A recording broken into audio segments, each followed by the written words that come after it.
झालमुरी खाते हुए प्रधानमंत्री नरेंद्र मोदी नजर आ रहे हैं। लेकिन प्रीति जी, यहाँ सवाल इस बात का वो उठा रही हैं कि क्या ये मुद्दा वाकई राजनीति के लिए ही था, क्योंकि अब इसको चुनाव में तो इस्तेमाल किया ही जा रहा है। ये बताया जा रहा है प्रधानमंत्री जो कह रहे हैं कि भ्रूण हत्या ही कर दी विपक्ष ने, तो ये आप हर मंच से जाकर अगर कह रहे हैं तो ये बताया जा रहा है ना कि देखिए बाकी विपक्षी जो हैं वो पूरे महिला विरोधी हैं। अर्पिता जी, माना कि ठीक है, आपके कहे अनुसार, विपक्षियों के कहे अनुसार हम राजनीति कर रहे थे, तो आपको विपक्षियों को तो मौका था ना कि 17 अप्रैल के दिन को इतिहास के पन्नों में स्वर्णिम अक्षरों से लिखा जा सकता था, आपके प्रयासों से और आपके सहयोग से। लेकिन उस दिन को काला दिन के रूप में परिणत करने का कार्य किसने किया? ये मौका तो था उनको स्वर्णिम अक्षरों में लिखने का, लेकिन विपक्षियों ने नहीं किया। और दूसरी बात, पंचायत और निकाय चुनाव में आरक्षण की बात हमारी कांग्रेस की प्रवक्ता बड़ी बहन कह रही थी, तो उन्हें मैं कहना चाहूंगी कि आपने आरक्षण का प्रावधान किया लेकिन उसको लागू करने में बड़ी देर कर दी। पूरे देश में बिहार ही ऐसा राज्य रहा जहां पर पूर्व मुख्यमंत्री नीतीश कुमार जी के नेतृत्व में एनडीए की सरकार ने पंचायत में ही नहीं बल्कि नगर निकाय के चुनाव में भी 50% आरक्षण का लाभ दिया। और आज पूरे बिहार में 60% सीटों पर महिलाएं जीत कर आ रही हैं, यानी कि आरक्षित सीटों से ज्यादा सीटों पर। यह है महिला सशक्तिकरण की मिसाल, जो एनडीए की सरकार चाहे हमारे देश के किसी कोने में हो, किसी राज्य में हो, जब हमें मौका मिलता है तो महिलाओं के उत्थान की बात नहीं करते, हम उसे धरातल पर उतारते हैं, उनको आर्थिक रूप से सशक्त करते हैं, उनको ऊंची उड़ान भरने में मदद करते हैं। और इन सभी प्रयासों के बाद जब मौका था कि 2029 में उनको संसद की दहलीज पर भेजा जाए, उनकी आवाज को बुलंद किया जाए और आधी आबादी के पूरी भागीदारी को सुनिश्चित किया जाए, तो उस रास्ते को रोकने का काम इन विपक्षियों ने किया है। और इन विपक्षियों को महिलाएं तो एक छोटा रिएक्शन, महिमा जी, फिर अनुप्रिया जी, फिर उसके बाद मैं अभी तक जा नहीं पाई हूँ। नम्रता जी, मैं जरा छोटा रिएक्शन लेकर आती हूँ आपके पास, क्योंकि पूरा सार तो दरअसल आपसे ही समझना है। नम्रता जी, आप ही समझा पाएंगे, एक महिला है, वो इस बात का बहुत तकलीफ आपको इस बात की जरूर हुई होगी, जब महिलाओं के हक की बात होती है तो राजनीति उस पर आ जाती है कहीं ना कहीं। महिमा जी, देखिए, मैं ससम्मान अपनी जो बहन भाजपा से बैठी हुई हैं यहाँ पर, उनको ये हिदायत देना चाहूंगी कि संशोधनों के इतिहास को गौर से पढ़ लें। मैं आपको 2 तथ्य यही दे देती हूँ। 73वां संशोधन अप्रैल 24, 1993 को लागू कर दिया गया और 74वां संशोधन जून 1, 1993 को लागू कर दिया गया। और तब से वो जो है बिल्कुल पूरे तरीके से लागू है। और ये जो आरक्षण है, ये मिला कांग्रेस के हवाले से देश को, कांग्रेस के का देखा गया सपना 1993 में जो लागू हो गया। लेकिन भाजपा के और प्रधानमंत्री नरेंद्र मोदी के हवाले से क्या मिला? बलात्कारियों को संरक्षण मिला, प्रज्वल रेवन्ना जैसों को संरक्षण मिला, राम रहीम जैसों को संरक्षण मिला, आसाराम जैसों को संरक्षण मिला। अगर हम उसके इतिहास पर जाएंगे तो ऐसे हर राजनीतिक दल हैं जो किसी न किसी को संरक्षण देते हैं। जब ये गाथा खुलेगी तो बहुत लंबी जाएगी। हम जरा महिलाओं पर ही रहें। महिमा जी, हम उसी महिलाओं पर ही रहें, क्योंकि ऐसा नहीं है कि आप कोई भी पार्टी दूध की धुली नहीं है मैम, ये सच्चाई है। नहीं, कोई भी पार्टी मैम दूध की धुली नहीं है। ये बहुत लंबी लिस्ट ले जाएगी। अनुप्रिया जी, एक रिएक्शन आपसे, नाहिद जी, उसके बाद नम्रता जी के पास। मैं अभी तक पूरी चर्चा में जा भी नहीं पाई हूँ, मुझे जल्दी जल्दी एक रिएक्शन ले लीजिए। अनुप्रिया जी, अर्पिता जी, आपने कहा कि राजनीतिक यहाँ पर साधने का प्रयास हुआ था। राजनीतिक हम कतई नहीं कर रहे। हमारी मंशा बिल्कुल स्पष्ट थी कि 2029 में महिलाओं इसका लाभ ले सके और लोकतंत्र के सबसे बड़े मंदिर में वो सम्मिलित हो सके। लेकिन राजनीति की बू कहाँ आई? आप एक स्टेटमेंट याद कीजिएगा, आदरणीय प्रियंका गांधी जी ने क्या कहा कि अगर ये बिल पारित हो जाता तो आदरणीय प्रधानमंत्री मोदी जी जो है वो बहुत ही प्रख्यात हो जाते, महिलाओं के अंदर में उनकी लोकप्रियता बढ़ जाती। और नहीं भी पारित होता तब भी वो उसका जो राजनीतिक साधेंगे। तो ये विपक्ष तो ये सोच समझ के बैठी थी ना कि ये बिल अगर संशोधन होकर के 2029 में अगर लागू नहीं, गलत नहीं महिमा जी, ये बिल्कुल स्टेटमेंट प्रियंका गांधी जी ने दिया है। ये महिमा जी आ रही हूँ, मैं सबको बोल लेने दीजिए अपने बात। ये विपक्ष जान रहा था कि स्टेटमेंट दे करके जो वर्तमान में जो जिन राज्यों में चुनाव है, हमारी कतई मंशा नहीं थी। चुनाव तो हर समय होता है, इस 5 राज्यों के बाद में भी अन्य राज्यों में चुनाव होगा, लेकिन 2023 में भी ये बिल हमने स्पेशल सेशन ला करके लागू करने का प्रयास किया। मैं जवाब हमें लगा कि इसमें ये बार-बार बात कर रही है और समय लगेगा तो हम इसको पहले लागू करें। और जो कह रही है समाजवादी पार्टी की प्रवक्ता कह रही है कि हमारे यहाँ बहुत राजनीतिक, बहुत महिलाओं को सशक्तिकरण मिलता है, तो पूछिए उस परसेंटेज में महिलाओं का दुपट्टा नहीं, अनुप्रिया जी मुझे आप एक बार समझा सकते हैं क्या? एक सेकंड नाहिद जी आ रही हो, बीच में आप नहीं बोली नाहिद जी, मैं आपके बीच में नहीं बोलती। नाहिद जी आ रही हो, नाहिद जी रुक जाइए, नाहिद जी रुक जाइए, कोई बात नहीं, रुक जाइए 1 मिनट रुक जाइए।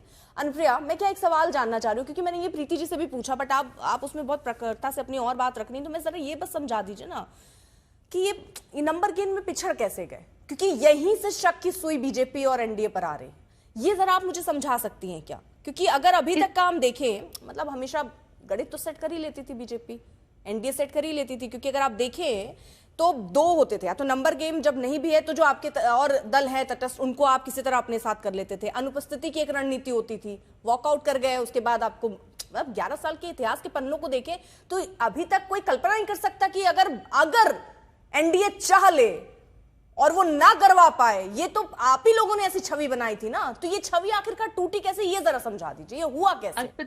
या तो आपकी रणनीति फेल हो गई, और क्या महिलाओं का मामला था इसलिए फेल हो गई? नहीं, बहुत स्पष्ट और बहुत सरल शब्दों में मैं समझाती हूँ। हमारी मंशा, यही से हमारी मंशा स्पष्ट थी और क्लियर थी, हम शुद्ध मंशा से थे। यही बात क्लियर करता है कि हमें पता था कि नंबर हमारे पास में नहीं, ठीक है, 2/3 बहुमत की जरूरत है, जिसमें हमने सभी दलों से सहमति की मांग की, और सभी दलों ने, मैं फिर कहती हूँ कि सभी दलों ने 2023 में ये लागू करने का हमें जो सहयोग किया, लेकिन हमने फिर कहे कि हमें लगता है कि यह लागू नहीं हो सकता था। 2029 में हमने अपील की, लेकिन जहां की कांग्रेस सहित तमाम विपक्षी दल, इनको यह डर था कि कहीं 2029 में फिर से पुनः एनडीए नहीं, अच्छा सुनिए, इनकी मांग थी अनुप्रिया जी, इनकी मांग थी कि परिसीमा और जनगणना हटा दीजिए, अगर ये हटा देते और लागू करा देते बाद में देखा जाता, ये भी हो सकता था ना, अगर आपकी इतनी इच्छा थी, उनकी बात मान लेते, अच्छा ठीक है परिसीमा और हम जनगणना हटा देते, अभी से लागू कर देते, क्योंकि इतिहास में हमने देखा है ना, पंचायत और नगर निगम चुनावों में तो ऐसे कोई परिसीमन या जनगणना का खेल था ही नहीं, ये तुरंत ही लागू हो गया, यहाँ भी हो जाता, क्या दिक्कत थी? अर्पिता जी वही तो हम कह रहे हैं ना कि 23 में हमने अगर ये लगाया है परिसीमन और जनगणना की बात में, उसमें सहमति विपक्ष की भी थी, जो वर्तमान में विपक्ष है, जो आज संशोधन कर करके 29 में, क्योंकि हम चाहते थे कि 29 में महिलाएं सम्मिलित हो और लोकतंत्र के मंदिर में शामिल हो, लेकिन इनको डर था कि एनडीए पूर्ण बहुमत की सरकार नहीं बने और महिलाओं का जो है आप एनडीए की तरफ नहीं हो, जैसा कि 2025 के विधानसभा बिहार के इलेक्शन में हुआ। आपको याद होगा अर्पिता जी, अब हो गई बात इनकी, अर्पिता जी हो गई, ये दुपट्टा खींचने वाली महिलाओं के दुपट्टा खींचने वाली पार्टी से कितना पर्सनल नहीं, ठीक है अनुप्रिया जी रुक जाइए जरा, ये तो महिलाओं को अपमान करने की पराकाष्ठा पार कर दी थी। देखिए, जो बार बार ये कह रहे हैं बीजेपी की प्रवक्ता और इनके सहयोगी दल कि ये लिखकर भेजा था, अरे 1 मिनट इनको चुप कराइए। अनुप्रिया जी रुक जाइए, हाँ नाहिद हो गई इनकी बात, बार बार कह रही है कि परिसीमन का लिखा हुआ था तब नहीं बोला। देखिए बात ये थी कि जब 2023 में, अब तो सबको मालूम है, पूरे देश को मालूम है कि महिला आरक्षण बिल जो कानून बन चुका है, ये अभी 16 अगस्त को नोटिफाई किया था। जब 2023 में ये सर्वसम्मति से पारित हुआ था, तब विपक्ष ने कहा था, संपूर्ण विपक्ष ने, सपा सहित संपूर्ण विपक्ष ने, कि इसको तुरंत अभी 2024 में लागू कर दीजिए ताकि सारी महिलाओं को 33% आरक्षण मिल जाए और कुछ नहीं तो 180 महिलाएं हाउस तक पहुंच जाए। तब इनका ये प्रावधान था कि 2026-27 में सेंसस होगा, उसके बाद परिसीमन होगा। तभी याद करिए उस वक्त मीडिया में सारी चर्चाएं हुई कि 2034 में ये लागू होगा इस हिसाब से। लेकिन फिर ये मामला इस तरह से तब्दील हो गया कि अब जो भाजपा सरकार, चूंकि पिछड़ा दलित विरोधी पार्टी और महिला विरोधी पार्टी, तो इनको ये समझ में आया कि अगर हम 2026-27 का सेंसस करेंगे तो समाजवादी पार्टी और संपूर्ण विपक्ष ये मांग करेगा कि जातिगत जनगणना कराए, क्योंकि यही हमारी पहले से मांग है। जातिगत जनगणना होगी तो जिसकी जितनी संख्या भारी उसकी उतनी भागीदारी के हिसाब से परिसीमन होगी, तो इनका तो सारा खेला खराब हो जाएगा। जो इलेक्टोरल मैप को जो अपने हिसाब से तब्दील करना चाहते हैं, खेला खराब हो जाएगा। तब इन्होंने दिमाग लगाकर ये बात कही। अब इस खेले पे ही जरा मैं एक बार नम्रता जी को अभी माफी के साथ, क्योंकि मैं अभी तक नहीं जा पाई हूँ, मैम प्लीज उनके पास भी मुझे जाना है। ठीक है मैम, रुक जाइए नाहिद। नम्रता जी, ये जो खेला वाली बात है, वाकई इसमें खेला हुआ है क्या कोई?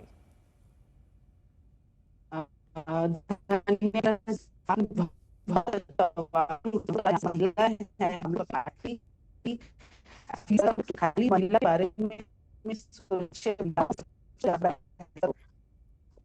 शायद मैम की आवाज ठीक से नहीं आ रही है, आपका सिग्नल थोड़ा वीक है मुझे लग रहा है। एक बार फिर से आप, हाँ एक बार फिर से बोलिएगा।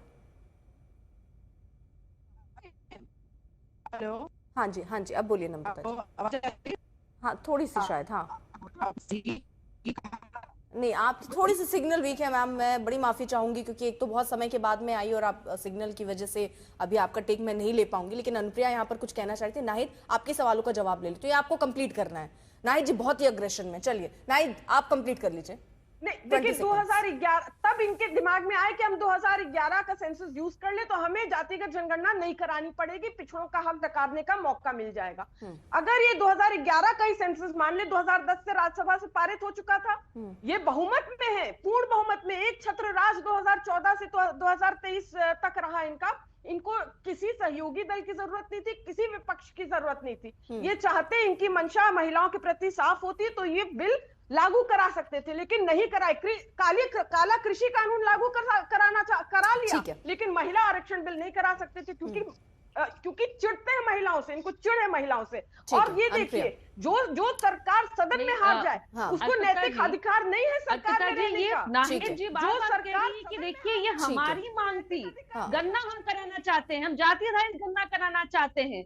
देश को पता है कि 2011 में भी जो गन्ना हुई, इसकी रिपोर्ट आज तक पब्लिश नहीं हो पाई है। कांग्रेस के शासनकाल में लगातार गन्ना होती रही और कांग्रेस शासित राज्यों में भी गन्ना हुई है, पता नहीं वो कहाँ पारित होती है, कौन देखता है, हमें तो नहीं पता चलता है। ये बड़ा विडंबना है ना अर्पिता जी, कि जब ये सत्ता में होते तो इनकी मंशा कुछ और होती है, जब विपक्ष में होते ये सोचते हैं कि नहीं जो सत्ता पक्ष है वो गलत कर रहा है। अरे सत्ता पक्ष ने तो स्पष्ट कहा कि हम गन्ना भी कराएंगे, और हमने कहा कि जातीय आधारित गन्ना भी हम कराने की मंशा रखते हैं। और आपको जानकारी भी होगी कि गन्ना की प्रक्रिया शुरू भी हो चुकी है, हमारी मंशा स्पष्ट थी। लेकिन कांग्रेस की मंशा और सारे विपक्षी दल की मंशा स्पष्ट था कि इनको यह बिल पारित नहीं होने देना था, क्योंकि इनको लगता था कि देश में एनडीए की एक छत्र राज नहीं हो जाए और महिलाएं इनके हित में वोट नहीं करे। क्योंकि उन्होंने मुझे टोका बीच में कि 2025 में बिहार के विधानसभा में यही हुआ, पूरे देश में कैसी नजीर पेश की महिलाओं ने, क्योंकि महिलाओं ने असल में सशक्तिकरण का मतलब समझा है। क्योंकि बिहार में 2005 में, ठीक कहा प्रीति जी ने, कि यहाँ 2006 में यहाँ 50% आरक्षण लागू हुआ था यहाँ पंचायती राज नगर निकाय में, और ये बिहार पहला था जहाँ 35% आरक्षण महिलाओं को नौकरी में है। मैं पूछती हूँ कांग्रेस और समाजवादी पार्टी के लोगों से कि आपके यहाँ कितने आपके शासनकाल में कितने महिलाओं को आपने सशक्तिकरण किया, कितना परसेंटेज आपने आरक्षण दिया? आपने आरक्षण किसको दिया? आपने अपने परिवार की महिलाओं को आरक्षण दिया।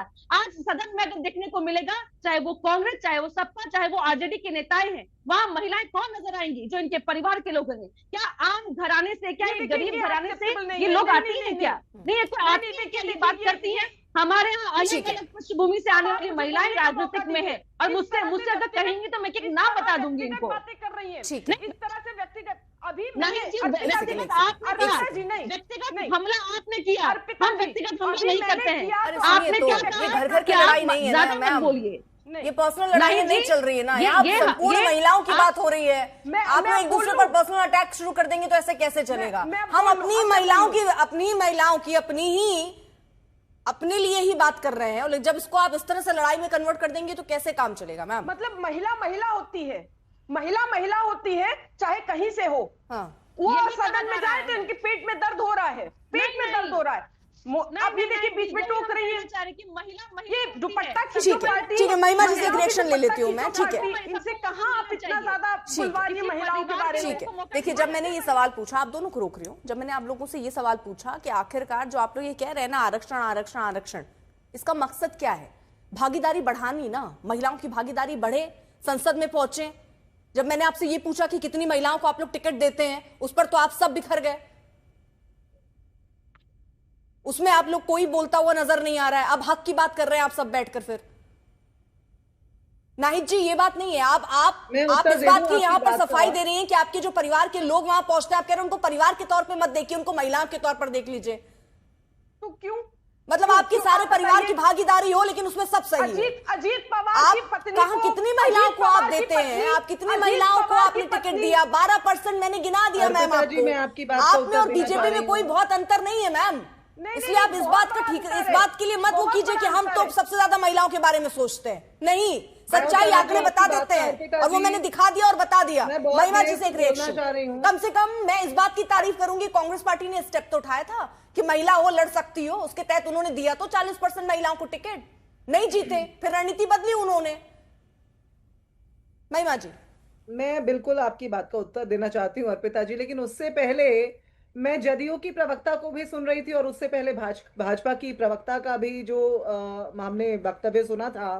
देखिए, एक सीधा सा सवाल, आपके शो पर जितने सवाल उठे हैं उनके साथ सवाल ये भी पूछना चाहिए, एनडीए बताए, भाजपा बताए, उन्होंने अपनी पार्टियों में आज तक कितने महिला अध्यक्ष बनाए, प्रदेश स्तर पर या राष्ट्रीय स्तर पर? कितने इस देश को इन्होंने महिला प्रधानमंत्री दी है? हमने दी पहली महिला प्रधानमंत्री।